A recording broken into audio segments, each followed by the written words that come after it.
Yo, What up, what up, what what it up, do? man? What it do? Corporate Hey, Coke and Smack is in the building. Y'all back already know at what time it is. Hey, yo, real quick before we get into our shenanigans and most importantly, our knowledge, we want to remind you all to please go into the Apple Podcast app.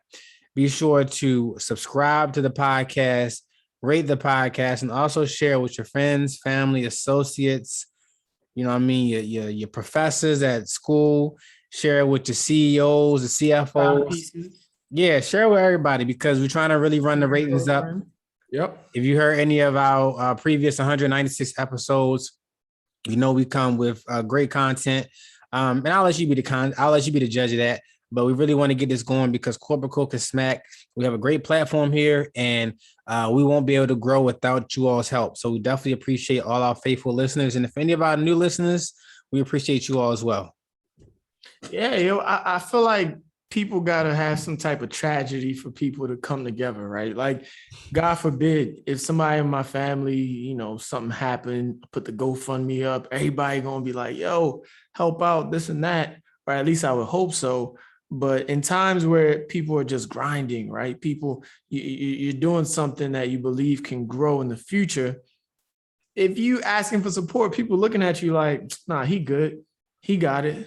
I don't need to support him. Like, why do we wait so long before we support our people, yo? I think that's a big issue in our community. Yeah, but I think it's more so that people.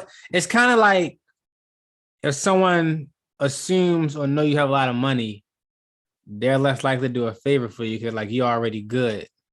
So it's partly based off of assumptions, but it's also that mentality that all right, they're already good. Let me worry about myself. Let me worry about somebody that's lower level. When it's really not a matter of comparing what levels you are at, because even people who you think are up in whatever sense, whether it's monetarily, emotionally, whatever, we all go through things. Like no one lives a perfect life. So, even the richest of people, they go through down emotions and things like that. Or even some people you see every day smiling, they may be broke financially. Yeah, nobody's exempt from. Nobody's exempt. You These are feel not me? like taxes. There are no exemptions. We all go through it. Now, some people are stronger than others, right? Like Mhm. some people, they have something happen to them and they automatically shut down. Some people can keep Right. on, but everybody has emotions. And with that being said, I want to start the show off like we normally do. We can't start off a show without giving thanks to the man up above. Thank you, God, for allowing us to be here and blessing the people. Like my man Josh said, we do have our shenanigans, but we have a ton of knowledge. So I just want to thank God for all of our supporters. And with that being said, yo, let's get into it, man. How Welcome you? to CC How's your Smack. week? My week has been great. Besides that 41-17 drubbing yesterday, Yeah, but we other gonna than see him that, again. We gonna see him yeah, again. yeah, it's a divisional game, so yeah, we will see him. Other than that though, everything's been on the up and up on my end. Working on. I actually have a meeting tomorrow at a credit union for some commercial real estate lending opportunities to discuss. So I'm looking forward to that. I talked to you off the air. One of my stocks is up 20% after hours. What was that? Is it a credit union in Delaware? It is not. It's a credit union in another state. Okay. Um, but yeah, I'm gonna go handle that. And then yeah, one of my stocks is up 20% after hours. So I'm looking forward to hopefully hold that in the morning and can get some nice gains locked in tomorrow. But other than that, though, everything's good. Back on my health tip. I did so what I'm gonna do, I'm doing an initiative for myself. I'm doing a weekly mile check-in. Just to test my time. So yesterday I did 6 minutes, 24 seconds on a mile before I went and lifted. So I felt good. I'm not doing as much distance running now because it's the winter time and not really running events going on. So I'm more so just working on cutting some fat, doing some hit workouts, and of course lifting heavy. And then outside of that, I also been focusing on my diet. So I've really been more intentional with eating more fruits, giving me energy. The greens to really keep my system clean, things like that, and just watching like what processed meats I eat because I do like a good roast beef and provolone sandwich on brioche bread. But yeah, man, that's how I'm doing. How about yourself? Yeah, man, you gotta watch the meats you eat, man. That's definitely a, a serious thing to watch out for. Uh, but bro, I've been doing good, man. I've been doing good. I had a little setback. I talked to you off air about that, like a little setback in my life. But I just had to realize that there's so much to celebrate in this year, and I can't let one thing just change my perspective on the future. So I'm gonna keep on pushing, and at the right time, I'll disclose what that L was. But like you kind of talked about, we all have emotions. We all go through things. No matter what's in your bank account, we go through things. Now, some people might argue if you have more in your bank account, it can help you get through those things. But either way, whether you have $1 or $1,000,000, you're gonna have these emotions that money can't just solve them. So I'm doing good. I'm also upset with the with the beating we took from the Bengals. My man put Marlo on his Instagram, yo. The wide receiver Chase, Jamar Chase. Yeah, I mean, hey, he's a dog. He's a dog. He's a dog. I mean, I can't even say nothing to him. He he's went ham. a dog. Yeah, he's a dog. Yeah, I'm also getting ready for a Tough Mudder event that I'm going to be having in Dallas. So I'm traveling to Texas in a couple of weeks. Me and some of my guys, we're gonna do this Tough Mudder event, nice team building event. Other than that, just staying focused on the investment side. Um, One of the cribs that I invested in, it's under contract right now. So hopefully everything gets finalized and I can get my money back as well as my interest. And then I'll probably think about rolling it over into something else. But all is well, man. All is well. That's amazing, man. That's amazing. Glad to hear. Glad to hear. Yo, speaking of rolling over, I just wanted to start off by touching on something. I had a couple inquiries over the past couple of weeks about, people leaving their jobs and what should I do with my 401k?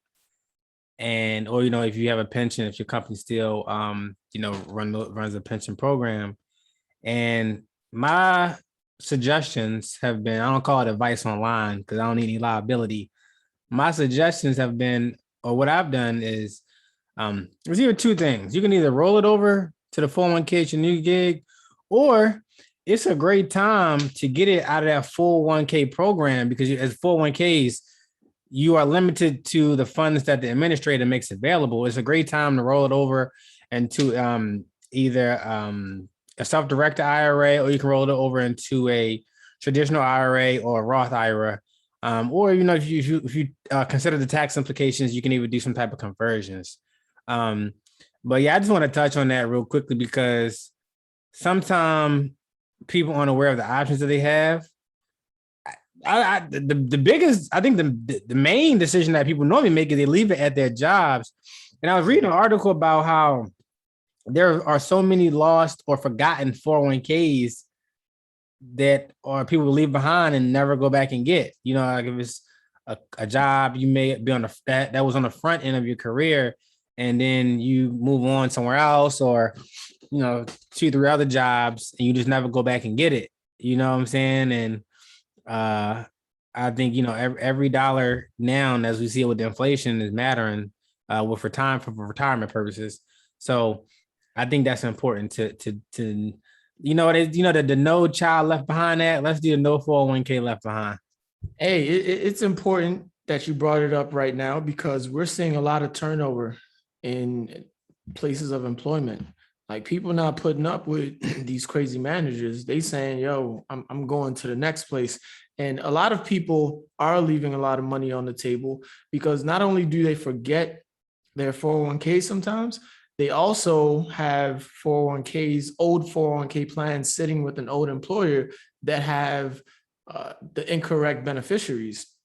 So if anything were to happen to them, not only is that money going to go to your ex who you swore you was never going to, see again, but you're hurting your family, so that is something that you got to pay attention to. I would also advise you to understand what type of 401k you have, because some people do have a Roth 401k, right? Where you get taxed up front and then the money goes to your 401k and, your gains are tax free. So if you're in that scenario, you don't have to worry about the tax penalties if you were to, use that cash because you don't have any taxes to pay.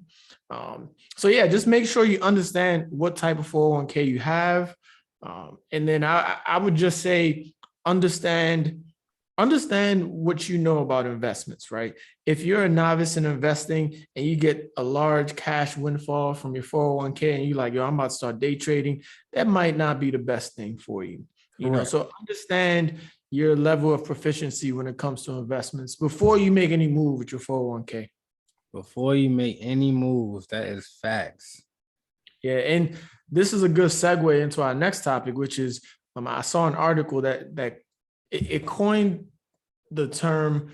It said it was the Great Resignation, right? And I was looking at that, and of course, when you think of the Great anything, you think of like the Great Depression, and how crazy it was when we were in a recession back in I forget the exact date, but right now, what we're seeing is people are changing jobs like crazy. So there was a survey from LinkedIn.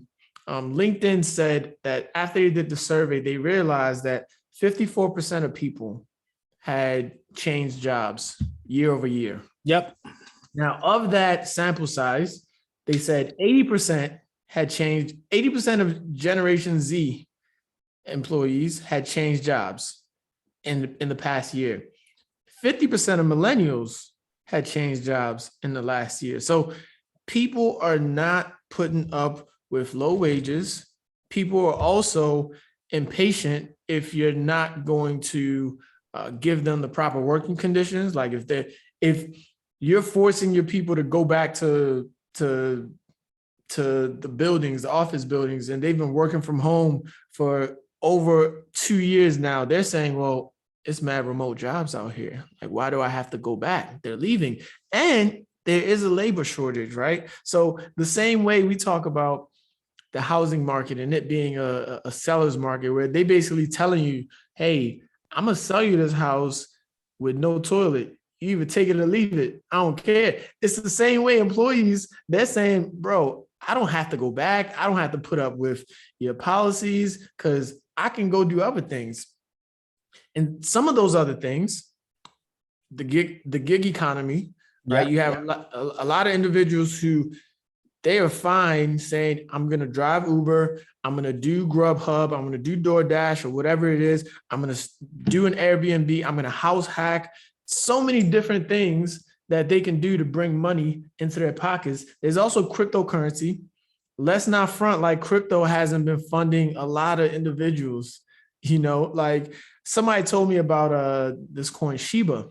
Right, it's another meme coin, but it's been doing numbers, and people are pouring funds into this thing. And I know a lot of individuals who have made more than their annual salary in cryptocurrency. Yeah, man, the run up has been real, and some of the coins like Shiba or like Doge, they're more speculative than your stable coins, such as your Bitcoins or your Ethereum or your Solana. But I was actually talking to a guy today, and he was telling me that he put in a few hundred in Shiba like over the summertime, because I've always been curious about how people handle these speculative coins. Like, are people shooting for the moon, or it's like hey, I'll throw a few hundred here, a few hundred there into it. But either way, man, some of those coins, man, they're right. Like I think it was one coin, Josh coin, is up like 50% in 3 days. It's wild. Yeah. So I see a lot of individuals saying, why do I have to go back to a job when I get this large cash windfall? And I do tell people to exercise caution and to still live your life as if you're only making X, Y, and Z, because when you have these streams of income that are variable, right? What I mean by that is you can't tell me that next year it's going to be the same in terms of the returns that you're getting. You can't tell me that about, cryptocurrencies in 6 months, right? Especially some of these speculative coins, right? Get your money. I'm not knocking anything. Right. Get your money, But if you're saying I'm going to be a full-time crypto guy based on some of these speculative coins and not some of the more stable ones, that might be tight. It might be tight. It might be tight on you. And also you have to remember that cryptocurrencies are more so of a long-term play right now. You can swing them, but I think the real value is in the long-term hold, because I'm seeing some speculation now that Bitcoin has recovered from that high 29,000 price level. It's a realistic goal that could hit 100,000 by the end of the year again. Yeah, we'll see. We'll see if it's 100,000. I mean, I've seen a lot this year. I don't think it's impossible. I've seen a lot this year, and the way the price swings in cryptocurrency occur is it's crazy, man. It's crazy. I also saw that some of the Bitcoin ETFs are now out. I know there's one BITO. That was the first one that was approved. Yeah. I also saw BTF. Funny enough, they haven't gone crazy. I think BTF is up from its IPO price, but it's not really in double digits. And I think BITO is down in its price, So, I mean, a lot of people are looking for ways to get into cryptocurrency, and they're looking at these ETFs. That's not the only way to get into them. And you have to realize that you're not getting into them directly. It's not like you're holding these coins directly. You're just investing in some of the mining companies, So it's interesting to see that. And another thing that's interesting is, bro, these ETFs have high expense ratios, bro. High expense ratio. And just to clarify, the BITO actually invests in Bitcoin futures. Oh, okay. You're not even investing into Bitcoin or actually owning any Bitcoin. You're just investing into the futures, which is the speculation on, what the price will be in the next day. So, yeah. I looked up the expense ratio for BITO. That's 0.95%. So it's almost $1 off of every $100 invested. Yeah. Sheesh. Yeah. It's fairly high for ETF. Yeah, fairly high for an ETF. And I mean, it brings up the question, right? Because a lot of people that are looking at these expense ratios, they're going, I'm looking for the cheapest way to get exposure to cryptocurrency. And I take fault with that, right? Because whenever I see somebody looking for the cheapest way to get into a speculative market, I think that could be a recipe for disaster, because I feel like you have to pay for the extra level of expertise that you could possibly get with these speculative assets. So I would just caution people to make sure you're doing your due diligence. If you're buying into an ETF, make sure you know what's inside that ETF. Just like my guy Josh corrected me, I thought BITO was investing into like different mining companies, but it's actually in Bitcoin futures. Yep. So make sure you understand what you're holding. In other cryptocurrency news, I know Robinhood has a lot of interest in them creating an actual wallet. So currently, if you're buying crypto on Robinhood, the only thing you can do is Robinhood just acts as a broker, right? Correct.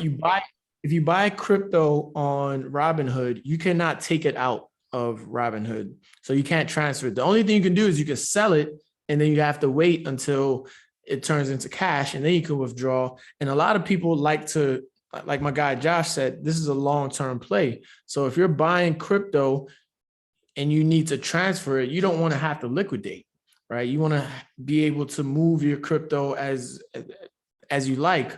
I also know they have a limited offering of cryptocurrency on Robinhood, but Robinhood is like a case study about how if you just get the user experience down, people gonna come. Like Robinhood has a platform that everybody loves, right? They say it's really easy to use. I can trade my options. They make it so simple for me to hit buttons and everything. And people have gravitated to that. Like, even though they don't have that big of an offering in cryptocurrency, people still bang with Robinhood. So I think that's a case study to be seen in like the years to come. Yeah, the biggest thing with Robinhood, I think, is just the user interface is easier to understand. They lay everything out in a very simplistic manner where a beginner can come on and make a play. I mean, for example, even with options, they literally ask you like, all right, you think the stock can go up, you're gonna buy a call. If you think the stock can go down, you're gonna buy a put. So I mean, they lay everything out there for the newbies, as they call them, the new investors. And I think the two biggest downfalls I find to Robinhood is the transfer time it takes. I think if you transfer anything over $1,000, you get instant access to 1,000, but you got to wait maybe a day or two, maybe even up to 3 business days to get the full amount. And then also their technology, as far as, support, it's all through the app. So, I mean, it's not like a traditional brokerage where, a Charles Schwab, a E-Trade, Merrill Edge, where you can walk in, to a brick and mortar location. Yeah. Oh, and I want to take the time out to make sure everyone, if you haven't tuned in to episode 196, we had a special guest on, KR. He was amazing. The gems he dropped, man. Yo, make sure you go check episode 196 out. All right. Thanks. Oh, yo, we got to talk about Tesla, bro. We got to talk about Tesla. Tesla is now part of the 4 comma club. Yep. Right. So a trillion in market cap. And they actually now make up an acronym. And I didn't see this out there. So Corporate Coke and Smack is the first one to actually make the acronym. So the acronym is TAG. So the 4 trillionaire companies out there is Tesla, Apple, Amazon, and Google. Yep. Facebook was a trillion in market cap, but after they said they were stealing your faces and promoting like false news or whatever they said, the whistleblower came out. Their stock did take a hit. And I think everybody saw the reports of like Mark Zuckerberg losing X amount of dollars. Right. And so yeah, they're no longer a trillion in market cap, but the earnings just came out. I know they didn't hit on the revenue, but they hit on the bottom line, the net income. Yep. So maybe they rise back to a trillion in market cap. But right now, it's all about TAG: Tesla, Apple, Amazon, and Google. And what spurred them to get over that trillion mark? As far as Tesla, today they did announce that they received a notice that Hertz rental car company was placing an order for 100,000 Teslas, I believe primarily Model 3s. So you're looking at. Wait a minute. You talking about Hertz that was bankrupt like a few months ago? Yo, Hertz that was down bad. Yes, they are getting. They are ordering that. I don't know if it's that PPP money or what, but yo, that's the equivalent of like, you got that one person in your family that don't know how to hold money, right?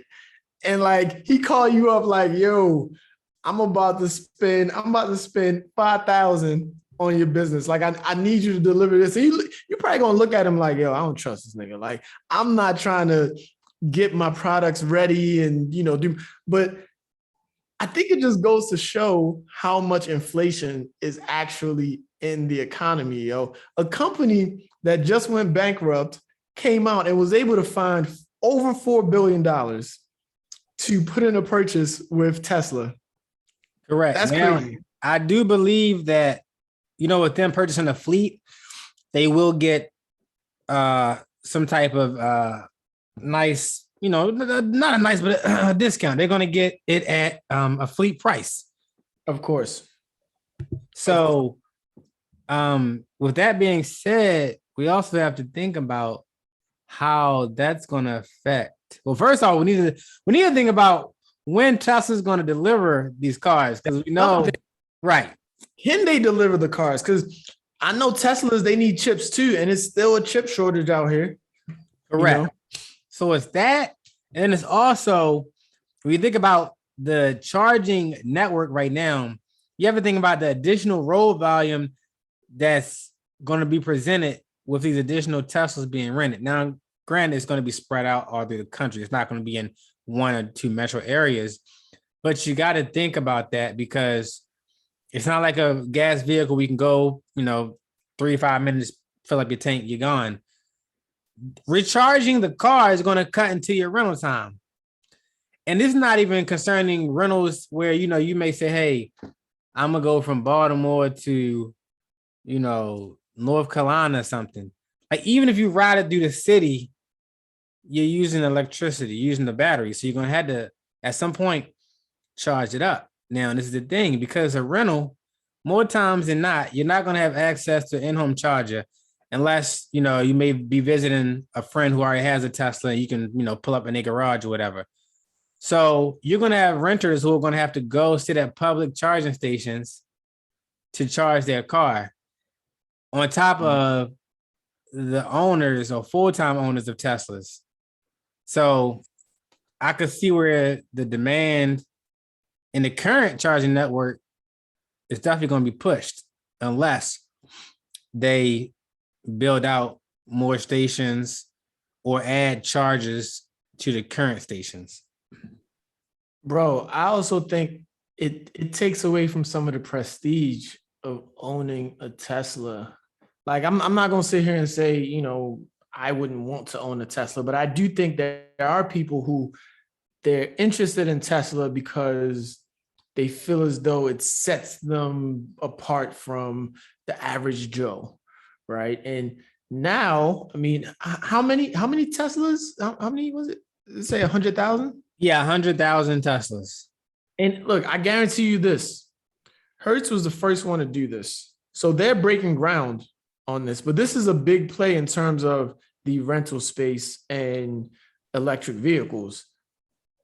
The market is not going to let Hertz be the only one that's out here telling people, hey, I know Avis or I know Enterprise got nice cars, but they don't got the Teslas over here. I don't think that's going to happen. So right. I feel like more rental car companies are going to get into this space and they're going to shake some stuff up by buying some more Teslas. So I feel like the outlook of Tesla is great right now. I do want to see them deliver. You feel me? Because that is something that they didn't expect this. This wasn't something when they were planning out their year. They're like, yo, we're going to expect to ship these many cars or whatever it is. So it is a tall task. But like people say on social media, trust in Elon. I mean, he's been hitting so far. So, yeah. And also that move by Hertz is probably going to push other rental cars to do something similar. So this may add to even more Tesla orders. Yeah. So that's something else to keep in mind. Yeah. It could almost be like a short squeeze in a sense. Like, this is gonna pressure other rental car companies to do something similar. Yeah, and look, we already have enough issues going on with supply. I mean, we got a lot of supply chain issues. People are saying it's still going to persist deep into 2022. We're not out the woods yet, so I do want to see how this plays out. But it is exciting. I do think. I mean, the only person you can go to for the electric vehicles right now, well, I mean, there are other car manufacturers that have electric vehicles, but Tesla's got the EV game cornered. I don't see any other rental car company going to anybody outside of Tesla to make like a big splash in the EV market.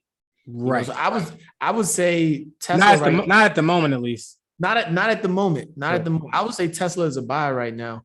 I think they ran up. I forget how much they ran it up today, but Tesla is a buy right now if you're looking for something long term. Yeah, today Tesla went up about 14%.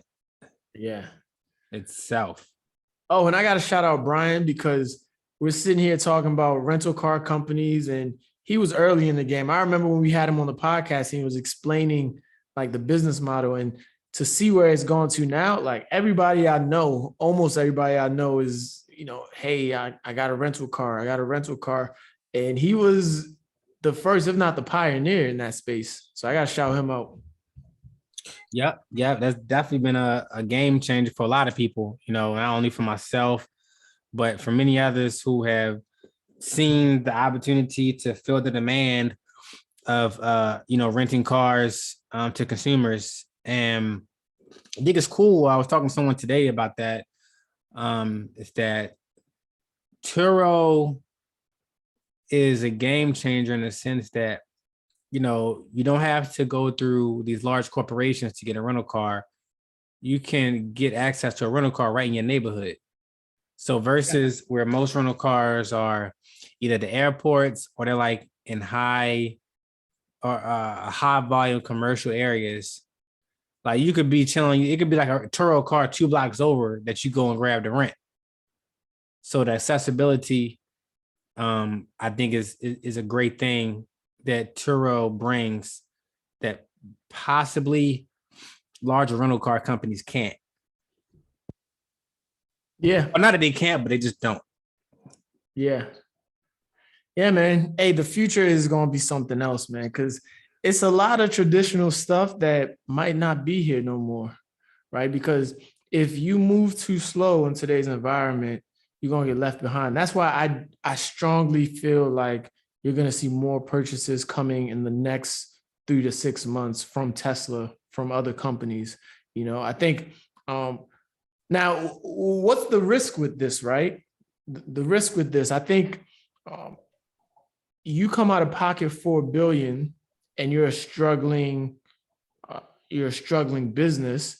I mean, Tesla isn't gonna save your entire business, right? They have other cars, right? It's not like they're only renting out Teslas. So the risk here is if they don't price these things right, if they don't, and this is unprecedented, right? Nobody has had an entire fleet of like Teslas in their fleet. So if they don't manage this properly, Hertz could be right back into bankruptcy. Because you coming out of pocket $4 billion. I don't know how they're financing it. It's most likely not going to be all cash. They're probably going to fund it through maybe some type of bond or something like that. Mm-hmm. Yeah, I don't believe they have all cash on their balance sheet right now. But, they're not doing all cash. Yeah. Not 100,000 Teslas. Nah. Yeah. But hey, man, exciting stuff. I guess just sit back and see how things play out. Like I said, I think it's good news for Tesla. Good news for Hertz too. I'll say that. Yes, sir. I spoke about supply chain issues, some other things that's plaguing us right now. Bro, this inflation topic, right?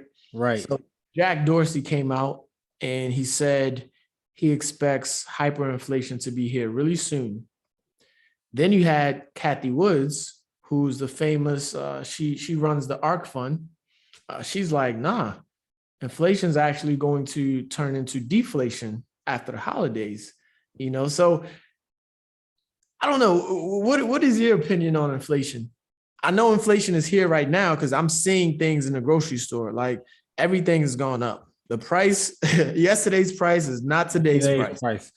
Facts. And when you say inflation is here, it's here and it's here to stay. It ain't going nowhere. And a lot of that is due to the money that they pumped into the economy with the stimulus money, the business loans, things of that nature. SBA, forgiveness with some of the loans. So it's here to stay. I mean, gas is going through the roof. Food prices are going through the roof. You're talking about hyperinflation.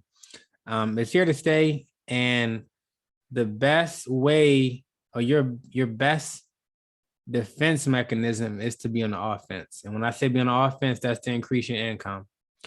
So people need to find, hey, look for that side hustle. Because, sometimes people say, hey, save more money. Well, you only can save so much money. You're not going to stop eating. You're not going to stop taking showers.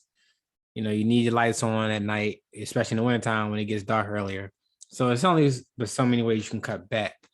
But by earning more, you have infinite power. There's no ceilings to how much you can earn more. That's Or how much more you can earn, excuse me. So I say all that to say people got to go back in their bag. You got to get back into your bag, get back into your brainstorming session. I think like Toby spoke about earlier in this episode, if your job, we talked about it in previous episodes, if your job is not keeping up with that inflation number, you're essentially losing in terms of your affordability in life. Hey, people are making money in crazy ways. I know somebody who he's working 2 tech jobs. And look, I didn't advise him to do this, but he told me he actually got a sugar mama. He got a sugar mama, so he's selling. He's selling. He got 2 IT jobs, and he's selling. I remember I'm like, bro, like, is she attractive? And he's like, nah, yo, like, it's rough, but like, I do what I got to do. So I was like, what you mean, yo? I might get in trouble because he don't like me putting his business out there, but just don't say no names, of course. Yeah, no names. But my man told me he got to take pre-workout before he do anything with her because she's that unattractive. Yeah, bruh, that sounds. But she pays though. Get your money, King. Get your money, bro. So he's selling dick. He's selling dick. I mean, he's working 2 IT jobs. He's bringing in good money, but this is like the extra cream on top. If you're working 2 IT jobs, do you really need to sell dick though? You working 2 good IT jobs. I sound like this may be. It sounds like he may be in it more for himself than the money. Expenses. His expenses is wild. His expenses is wild. Okay. So he needed a new budget. He need a new budget. He needs a new budget, but he's not thinking about cutting back. He's thinking about giving more dick and spending more. You feel me? So, hey, get your money, King. You know, I can't talk. It is what it is. Yeah, I mean, y'all heard some. Hey, fellas, get creative as you want. Just don't break no laws, but get creative as you want. Facts. Oh, the last thing I want to say, bro, Wells Fargo jumped in the game with a 21-month 0% credit card. Wells Fargo is Wells Fargo. Hey, I've never heard of a 21-month 0%. Bro, the highest I heard was 18 months. 21 months, 0% APR, no annual fee. What's the name of this card? Do you know the name of it? The card. I'm gonna look it up real quick. But that's amazing for anybody who's trying to consolidate debt. That's also amazing for anybody who's trying to make a play out here, right? You get one of these cards, figure out a way to get cash off of the card where you don't have to pay back any interest until 21 months. That's a big. It's the Wells Fargo Reflect card. Okay. Yep. And 0% intro APR up to 21 months, no annual fee.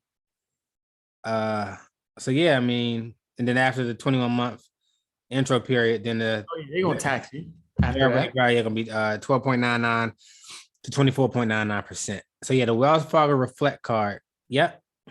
Wow, you can finance charges for nearly 2 years interest free. Bro, that's crazy, man. And I feel like it's just reflective of how like you can't sit here and say you don't notice inflation, bro. Like there's so much money in the economy. You got companies that's bankrupt saying they're gonna buy something for $4 billion. You got companies that's like, yo, we'll give you all the credit you need. You can have all the credit you need for 21 months. Bro, the economy right now is so easy. If you are having trouble accessing capital, you really got to look at yourself and map out a plan, book a consultation with a credit repair expert or something, because there's a lot of capital out here, man. A lot. That's a new all-time high. 21 months. That's a year and 9 months. Yep. That means if I get one today, I can finance my next 2 summers on that card. Bro. I'm not giving anybody ideas. I'm just saying. This is not advice. This is not suggestion. No, I'm kidding. Don't you dare do that. But yeah, I mean, if you're disciplined and you have a strategical move, do it. Mm-hmm. But we're not doing this to go to Saks Fifth or Neiman Marcus or to go to Bora Bora or Aruba. Hey, we can only give out the information, right? What people decide to do with it. I mean, we're going to advise you to not do stupid things with it. But it's one of those situations where, like, a lot of employers are getting rid of pension plans, right? When you get rid of a pension plan, you basically cut your employees a check because, you don't have a pension plan anymore. You cut them a check and they're supposed to invest that into their new 401k or roll it over into a Roth. A lot of people just cash that check and they wind up paying the penalties, right? Are you going to blame the company for giving them this check that was theirs in their pension? So I look at us giving this advice and I urge you guys to, be smart about it, right? Don't take out credit cards just because you want to fund your vacation. You feel me? And even if you do want to fund your vacation, make sure you're disciplined enough where you don't actually pay any interest on this credit card, right? Because the worst thing you can do is after 21 months, now you're paying 24.99% on the remaining balance on this card. Facts. You definitely don't want to get yourself stuck behind the 8 ball. Yeah, because when you do that, that's when you find yourself out here selling dick. You feel me? Because look, niggas got expenses, man. And they got to get paid off. Because after that 21 months, those interest charges on that consumer debt credit card, it's going to hurt. Mm-hmm. It's going to hurt. Sure. So be very mindful of that. Very mindful of that. Yes, sir. Well, hey, man, episode 197, Corporate Coke and Smack. If you're looking for me, you can find me on all social media platforms at longliveTOBE. Make sure you go check out ccsmackpodcast.com. That's where we have merchandise, and you can find the latest episode of CC Smack on that website. Also follow us on Twitter and Instagram at CC Smack Podcast. And make sure you're leaving us a rating. Make sure you're giving us a review on the Apple Podcast platform. What's good with you, Josh? Yep. And you can find me, Josh, at Josh D Lifestyle on Twitter and Instagram. You can also check out my website, www.joshdlifestyle.com, for my offerings and for my email list. Hey, we got a special guest lined up for next week, so make sure you tune into that. Make sure you tune into all of our 197 episodes, but special guests on the way. Shout out to all our supporters. We love you. Thank you. Episode 197, baby. We out. Peace.